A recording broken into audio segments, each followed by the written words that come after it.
എല്ലാവർക്കും ബീനാസ് കിച്ചണിലേക്ക് സ്വാഗതം. ഇന്ന് നമ്മൾ നല്ലൊരു നാടൻ വിഭവമാണ് ഉണ്ടാക്കാൻ പോകുന്നത്. അപ്പോൾ എല്ലാവർക്കും ഇത് കാണുമ്പോൾ തന്നെ മനസ്സിലാകും നമ്മുടെ നാട്ടിലൊക്കെ കിട്ടുന്ന കടച്ചക്കയാണിത്. കടച്ചക്ക കൊണ്ട് നമ്മളിന്ന് നല്ലൊരു മെഴുക്ക് പുരട്ടിയാണ് ഉണ്ടാക്കാൻ പോകുന്നത്. അപ്പോൾ നമ്മൾ ഇതുപോലെ വലിയൊരു കടച്ചക്ക എടുത്തിട്ട് നല്ലതുപോലെ തൊലിയൊക്കെ ഒന്ന് ചെത്തിയിട്ട് ഇതുപോലെ പീസാക്കി കട്ട് ചെയ്ത് വെച്ചിട്ടുണ്ട്. നമ്മളിത്തിരി വെള്ളത്തിലോട്ട് വേണം അരിഞ്ഞിടാൻ, അല്ലെങ്കിൽ പെട്ടെന്ന് ഇതിൻ്റെ ഒരു കറ ഇറങ്ങും. അതുകൊണ്ടാണ്. അപ്പോൾ നമുക്ക് ഇതിനകത്ത് ആദ്യം തന്നെ ഒരു ഗ്ലാസ് വെള്ളം ഒഴിച്ച് കുക്കറിലോട്ട് ഒറ്റ വിസിലടിച്ചിട്ട് നമുക്ക് ഇതൊന്ന് റെഡിയാക്കി എടുക്കാം. നമ്മൾ കഴുകി വാരി കുക്കറിലോട്ട് കടച്ചക്ക എടുത്തിട്ടുണ്ട്. നമുക്ക് 1 സ്പൂൺ മല്ലിപ്പൊടി ചേർത്ത് കൊടുക്കണം. 1 സ്പൂൺ കാശ്മീരി മുളക് പൊടി ചേർത്ത് കൊടുക്കാം.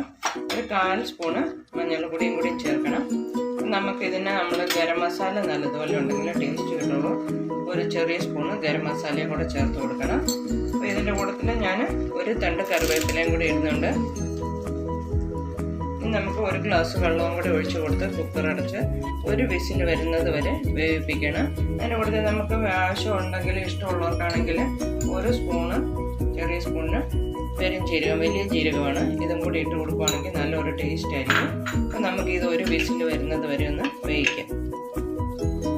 പെട്ടെന്ന് പറയാൻ മറന്നു പോയായിരുന്നു, അതുകൊണ്ട് ഉപ്പും കൂടി ഇട്ട് ഒന്ന് ഇളക്കിയിട്ട് വേണം വിസിലടിക്കാൻ വെക്കാൻ. നമ്മൾ ആദ്യം അത് പറയാൻ വിട്ടുപോയായിരുന്നു. ഉപ്പും കൂടി ഇട്ട് നമ്മൾ മസാല ഒന്ന് ഇളക്കിയിട്ട് ഇനി 1 വിസിലടിച്ചെടുക്കാം. അപ്പം നമ്മളതുകൊണ്ട് 1 വിസിലടിച്ചിട്ട് കടച്ചക്ക കറക്റ്റായിട്ട് വെന്തിരിക്കുന്നുണ്ട്. ഒരുപാട് വെള്ളം കൂടിപ്പോയി കഴിഞ്ഞാൽ മെഴുക്ക് പുരട്ടിയല്ലേ, അപ്പോൾ കുഴഞ്ഞു പോകും. അതുകൊണ്ടാണ് നമ്മൾ 1 വിസിലടിച്ചെടുത്തത്. അപ്പോൾ നമ്മളിനി ഒരു കടയിലോട്ട് വെളിച്ചെണ്ണയാണ് ഒഴിക്കുന്നത്. വെളിച്ചെണ്ണ ഒഴിച്ച് ഇത്തിരി കടുക് കൂടെ പൊട്ടിച്ചെടുത്തിട്ടുണ്ട്. കുറച്ചധികം നമ്മൾ ചെറിയ ഉള്ളി അങ്ങോട്ട് ഇടുന്നുണ്ട് വഴറ്റാൻ. കടച്ചക്കൊക്കെ നാടൻ കറിയല്ലേ, അപ്പം നമുക്ക് വെളിച്ചെണ്ണയിലും ചെറിയ ഉള്ളിയിലൊക്കെ ഉണ്ടാക്കുവാണെങ്കിൽ നല്ലൊരു ടേസ്റ്റ് ആയിരിക്കും. ഇതൊന്ന് ചെറുതായിട്ട് വഴന്ന് കഴിയുമ്പോൾ നമുക്ക് ഈ കടച്ചക്ക അങ്ങോട്ട് ഇട്ടിട്ട് നല്ലതുപോലെ കുഴഞ്ഞു പോകാതെ പെട്ടെന്ന് അങ്ങ് ഇളക്കിയെടുക്കാം. 1 തണ്ട് കറിവേപ്പിലയോടെ എണ്ണയിലോട്ട് ചേർത്ത് കൊടുക്കാം. കൂടത്തിൽ 2 നമുക്ക് വറ്റൽമുളക് കൂടെ ചേർത്ത് കൊടുക്കാം. ഇതൊന്ന് വഴന്നിട്ട് നമുക്ക് കടച്ചക്ക ഇടാം.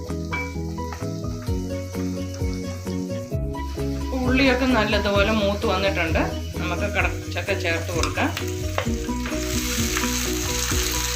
നമ്മൾ പെട്ടെന്നൊന്ന് ഇളക്കി ഇങ്ങനെ നല്ലതുപോലെ ഒന്ന് എണ്ണക്കകത്ത് മൂപ്പിച്ചിട്ട് അങ്ങോട്ട് ഓഫാക്കണം. ഒരുപാട് സമയത്ത് ഇളക്കി പൊടിച്ച് കളയല്ലേ.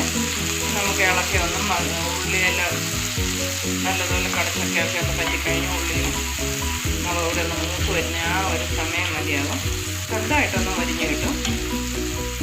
നമുക്കിതിന് നല്ലതുപോലെ ഒന്ന് ഇളക്കി ഓഫാക്കിയിട്ട് നല്ലൊരു സെർവിങ് പ്ലേറ്റിലോട്ട് മാറ്റാം.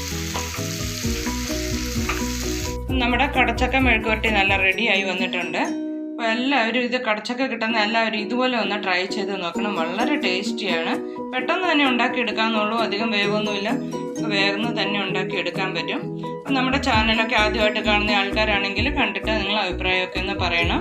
അപ്പം നമ്മുടെ ചാനൽ ഇപ്പം 15,000 ആയിട്ടുണ്ട്. അപ്പോൾ സപ്പോർട്ട് തന്ന എല്ലാ ആൾക്കാർക്കും നന്ദി. ഇനിയും നിങ്ങൾ കൂടുതൽ വീഡിയോ ഒക്കെ കണ്ട് നമ്മളെ കമൻറ്റൊക്കെ അറിയിക്കണം. അപ്പോൾ നല്ലൊരു വീഡിയോ ആയിട്ട് ഞാൻ പിന്നെയും വരാം.